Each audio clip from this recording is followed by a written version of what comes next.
in the studio right now, we do have Angelus and Caroline Haskell, and I want to just say it's a pleasure to have you both in the studio, and I want to thank you for joining us.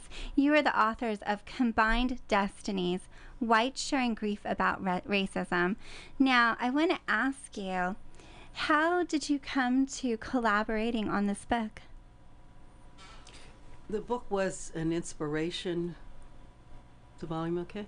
Yeah. Yeah. The book was my inspiration. This is Anne. And I was inspired by living with a white husband for probably when I started the book, maybe 44 years, and witnessing his grief about racism. By working with predominantly white clients in my private practice as a marriage and family therapist and as a relationship therapist, and helping to facilitate the release of grief by some of those clients, by an experience that I had at a high school reunion when I returned to connect with classmates that I had been with when I helped to desegregate a predominantly white, previously white school in Maryland, and by my recognition that there was no collection of voices out there, collection of white voices saying we have been hurt by the system of living in a society with a racist ideology, that we are feeling guilt, shame, pain, sorrow, broken hearts, loss of our humanity, all of those and more. And also by my belief that people in general do not become allies in terms of social change unless they can see that what they want to change will benefit them personally. Very true. Very true. We are all three of us women who are in interracial marriages. And I want to ask you, how has racism played a role in your marriage, or has it? Okay, let me just say one more thing Go right ahead, Anne. Sorry about the collaboration, because you asked about that. Several months after I started the book, I realized I couldn't do it alone, and that's when I invited Caroline Haskell to join me. So really, since I think January of 2010, we've been working together on this project. So that's all. Yeah. Thank you. Thank you, Anne. Mm-hmm. Now, Caroline, has racism affected you in any way in your marriage? I would say racism, because it's everywhere. It is everywhere. And it's in operation 24/7. It's a daily experience in my marriage. Not in our household, but in the way in which we move in the world, very differently. Of course. And it does play a role. What role does white privilege play in racism and prejudice? I think one of the hardest things for white people in the 21st century and the 20th century is very few of us actually understand what white privilege is. So I think that there's a huge amount of lack of information, misinformation, and then all the feelings get sort of tumbled up together that make it very hard for white people to listen. It's such sort of shocking new information for white people, which also makes it very hard because people of color are living with the truth of it every day, and we are struggling to even understand what the experience is, what it even means. And for our listeners, could either of you give out the definition of white privilege and what that means? I think we could probably talk for an hour. I know, but just to briefly. With examples. But one of the privileges, I think a primary privilege, is that people who have white skin privilege do not think about being white every moment. Yes, it doesn't. It doesn't affect them while they're driving or walking. It's not something you have to wake up and be aware of. Really, you just move in the world. People of color have to keep some level of awareness because of the way that they will be impacted by the world in which they move. Very true. So that it's a privilege to wake up and not have to think about what color you are. And Caroline, it is. I agree. And I think Caroline and I could both attest to the fact that when we leave our households, when we're out and about on our daily lives, you hear a completely different rhetoric than you do when you are standing by your husband or your family, for that matter. That's right. I just wanted to add, the question white privilege. This country was based in white supremacy, so it put us all through construct as the dominant group. But because we don't see that, and we're also trained not to see it, this is part of how racism has impacted us. We're conditioned not to know what it is, so that we don't see that we're privileged, when in fact the entire system was set up to privilege us at the expense of people of color. And that's a psychological issue. It's the issue of cognitive dissonance, where it doesn't fit into your idea of what's going on. So, hey, does it really exist? That's what I think a lot of white people do. And when we hear the media, especially with everything that's going on today, they just don't seem to get it. Yes. I think one of the realities is that when people of color commit a crime, race is a huge issue. It's acknowledged, it's named, if nothing else, the person is identified in that way.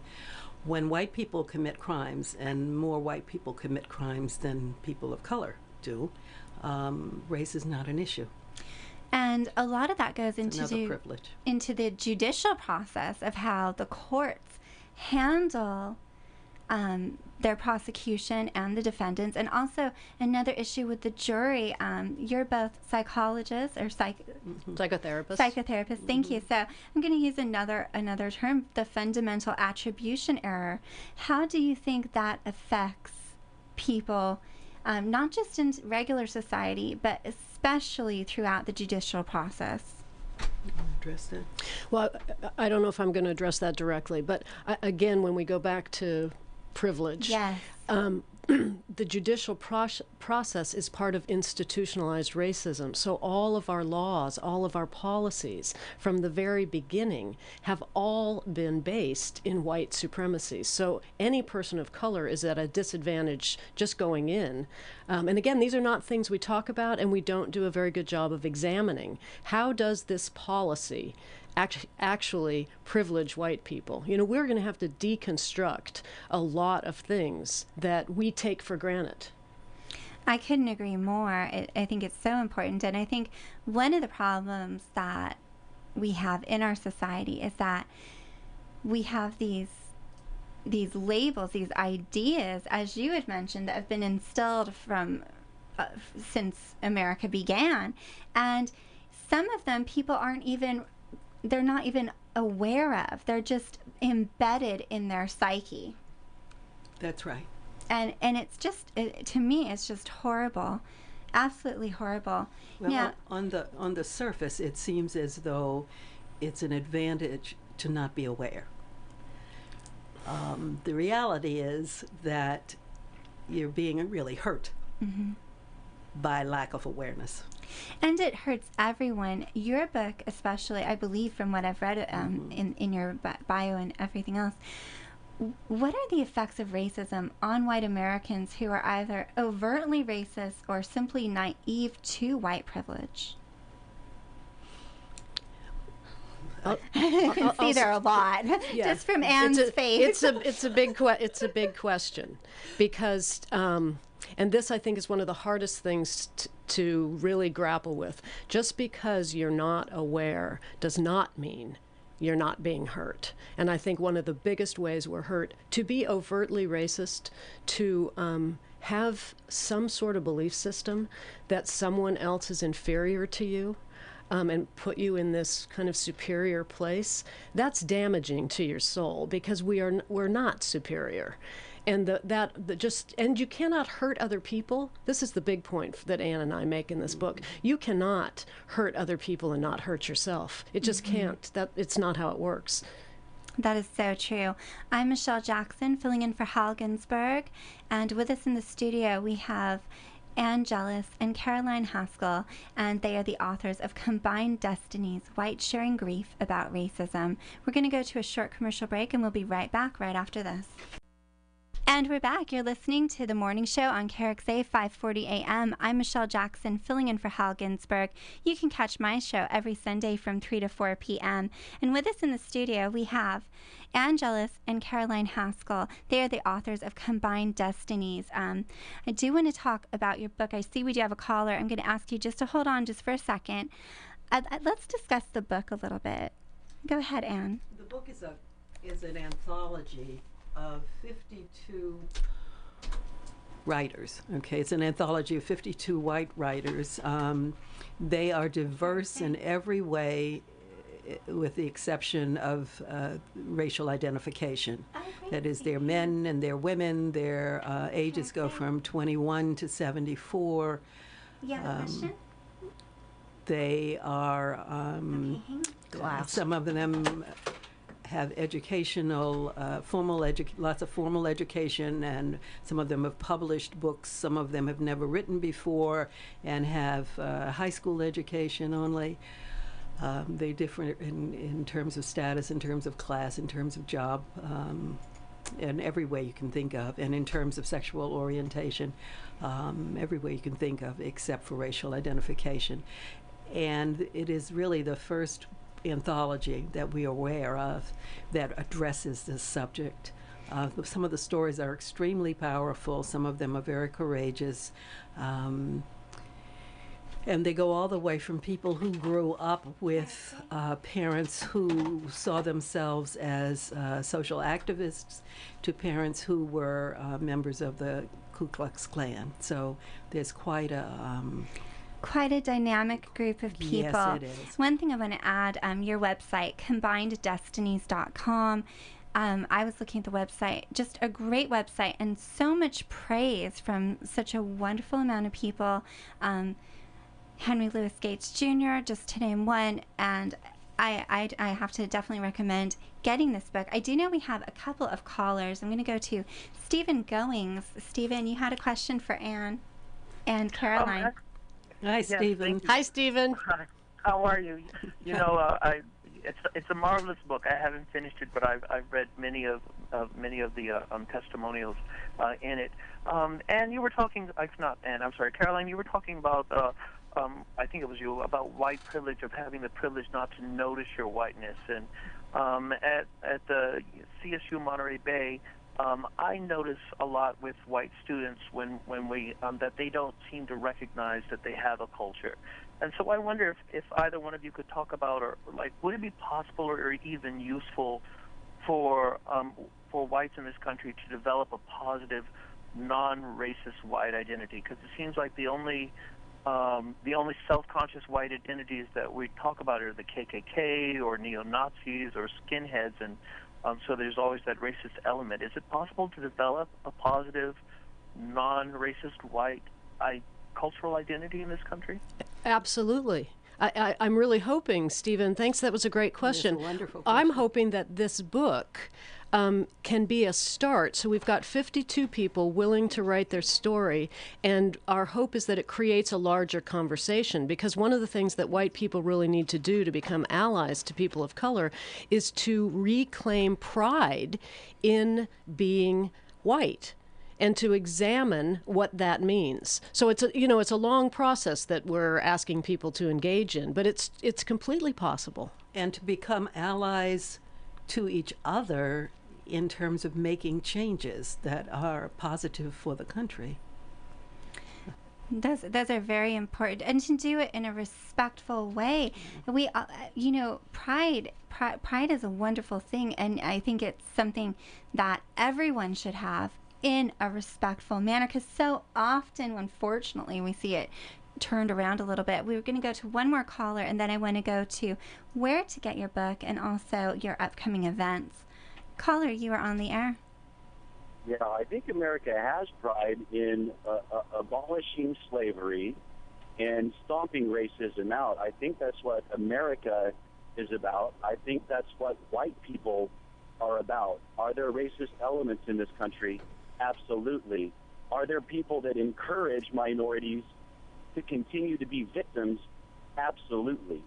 You're not helping minorities by encouraging them to recognize how they've been victims. You're not empowering them, you're weakening them. It's horrible. And does racism lay subconsciously? Well, we can't just wash it and wipe it under the carpet and hope that it goes away. These are things that really need to be addressed, in my opinion. To empower it.